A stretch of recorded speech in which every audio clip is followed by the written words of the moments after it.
வா கடைக்கு போய் உனக்கு ஏதாவது ஸ்வீட் வாங்கி தரேன். வேண்டாம் மாமா. லட்டு? ஒண்ணு வேண்டாம் மாமா. ஜாங்கிரி காரா பூந்தி? வேண்டாம் மாமா. மாங்கா? அதெல்லாம் இப்ப சாப்பிட மாட்டாங்க. இன்னும் நாள் இருக்கு. எனக்கு உனக்கு ஏதாவது ஒண்ணு பண்ணணும் போல இருக்கே. அதான் என் அம்மா வைக்கிட்டீங்களே. அதான் அதுக்கு தான் ஏதாவது. அப்படின்னா ஒண்ணு பண்ணுங்க. நான் கர்ப்பமானா உங்களையும் கூட்டிட்டு அம்மன் கோயிலுக்கு வரதா வேண்டிக்கிட்டேன். இப்ப கோயில் சாத்திருக்க மாட்டாங்க. என்ன கூட்டிட்டு போறீங்களா? ஓகே, முதல்ல கடைக்கு போய் ஸ்வீட் சாப்பிட்டு அப்புறமா கோயிலுக்கு போலாம். Okay come.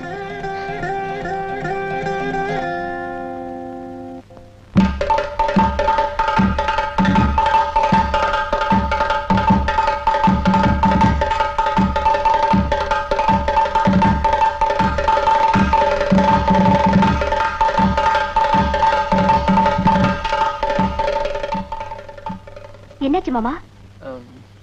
நீ உள்ள போய் சாமி கும்பிட்டு வா, நான் இங்கே இருக்கேன். ஏ? ஒண்ணு இல்ல, காலையில குளிச்சது நேரம் ஆயிடுச்சுல்ல, அதான். அதனால என்ன மாமா? காலையில குளிச்சிட்டு ஆபீஸ்க்கு தானே போயிட்டு வரீங்க. பரவாயில்ல வாங்க. நீ போயிட்டு வா, நான் இங்கே இருக்கேன். என்ன விஷயம் மாமா? உண்மையை சொல்லுங்க.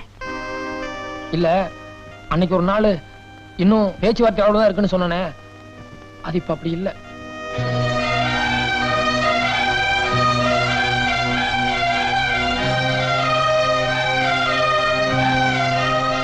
நடங்க மாமா, வீட்டுக்கு போலாம். இரு, கர்ப்பமானதும் கோயிலுக்கு வரதா சொல்லி பிரார்த்தனை பண்ணிருக்க. இங்க வந்துட்டு திரும்பி போறத இது எப்படி?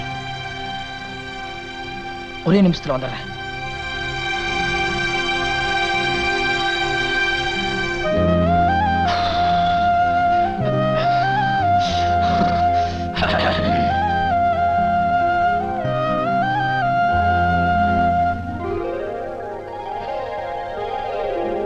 அர்ச்சனை பண்ணுங்க. யார் பேருக்கு அர்ச்சனை பண்ணணும்? என் சம்சாரத்து பேருக்கு. உங்க சம்சாரம் பேரு நேக்கு எப்படி தெரியும்? பாகியலட்சுமி. மந்திரம் கரெக்டா சொல்லுங்க, அவசரம் ஒண்ணு இல்ல. என் பொண்டாட்டி கர்ப்பமா இருக்கு, குழந்தை நல்லபடியா பிறக்கணும். பாகியலட்சுமி நான் ஞானமதி ஸ்தோத்திர பூஜாந்தகரிக்கே கரிஷ்யாம. ஓம் க்ரீம் பூத்தி மகாகணேசி நந்தி மகாகிராஜனோத்வாகி பாவந்தி பாவகாகி.